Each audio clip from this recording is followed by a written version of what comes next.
Hi, West Brunswick. I'm Jalen Barron. And I'm Sadie Jones. And this is the West Wind Weekly.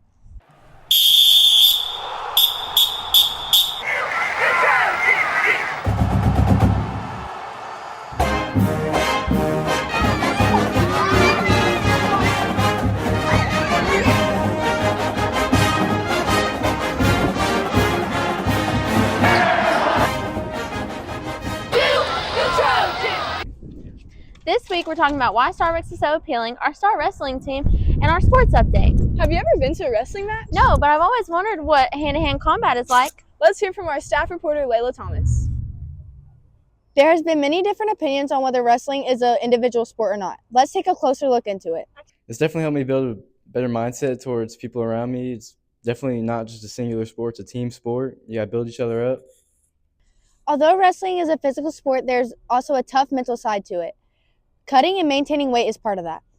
Before the meet, you normally try to cut down on carbs and drink a lot of water so you're hydrated. You don't get super tired and super gassed in the first period of the match.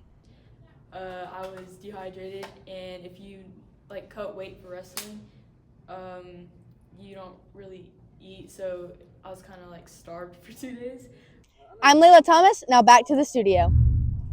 Thanks, Layla. Speaking of pinning, the Starbucks app is pinned as one of my top favorites. Same. I can't get enough of the pink drink. Have you seen their new fancy glass cups? Yes. Our students are there all the time, either going inside or going through the drive-thru. Jeremiah Gore, can you tell us more?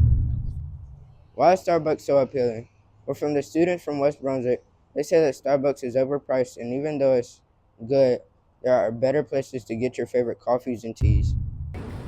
Well, I think it goes back to it being trendy. I know a lot of people our age really like it to be kind of trendy. It's more in that vibe of the kind of like the culture of West Brunswick. People want to be involved with everyone and be a part of that social group. And so Starbucks fits all of that. You see all these other people that you want to be friends with carrying around the cups and carrying around all of that. That's why it's so appealing. I don't even really think it's about their food or their drinks. It's appealing to fit in. Teacher.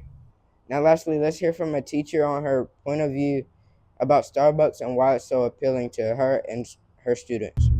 I do think that Starbucks is consistent. I think a pumpkin spice latte at this Starbucks is going to taste the most similar to another Starbucks pumpkin spice latte. Whereas if you go to an independent coffee shop, it could depend on the barista, like how they make it. You might prefer the way one barista makes this drink because it tastes better to you.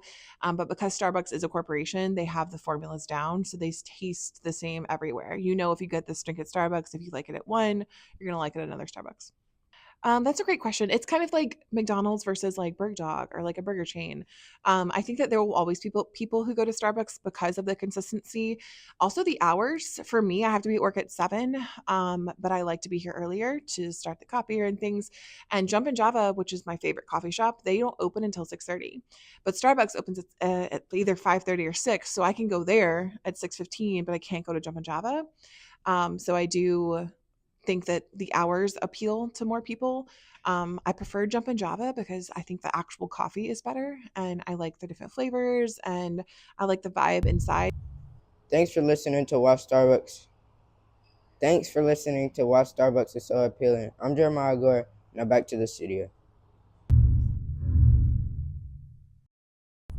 Oops, sorry. I was placing my online order. Thanks, Jeremiah.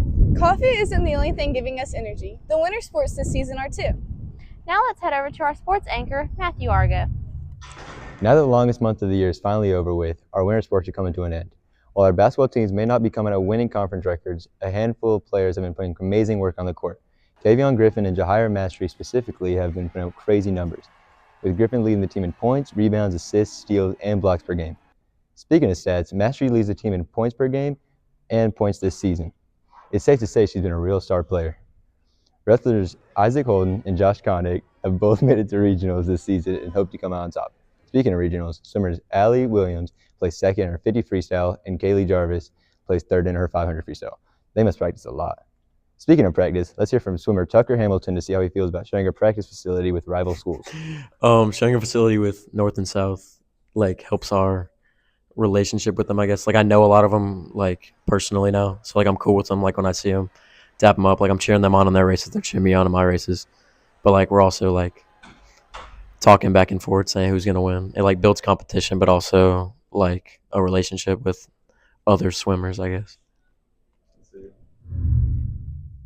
Thanks, Matthew. And that's all we have for today. Be sure and check us out on our website and all our socials.